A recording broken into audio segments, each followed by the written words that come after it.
Paano nga ba magkakasundo ang babae at lalaki kung ang pinaiiral ng lalaki, isip, at ang pinaiiral naman ng babae, puso at bibig?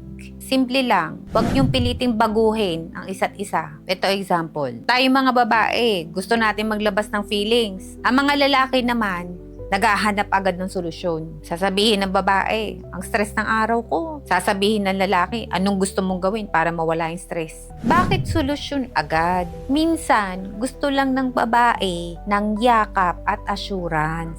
Ito, another example. Porke nanahimik yung lalaki, iisipin ng mga babae, may problema na kaagad. Sasabihin ng babae, uy, tahimik ka, galit ka ba? Sasabihin ng lalaki, wala, iniisip ko lang yung trabaho. Mga babae, wag agad mag-a-assume. Hindi porke hindi siya nagsasalita, may issue na kayo. Para sa mga lalaki, listen without fixing everything. Kaming mga babae, nilalambing lang yan. Hindi na kailangan pangaralan. At tayo namang mga babae, wag nating personalin yung pananahimik ng mga lalaki.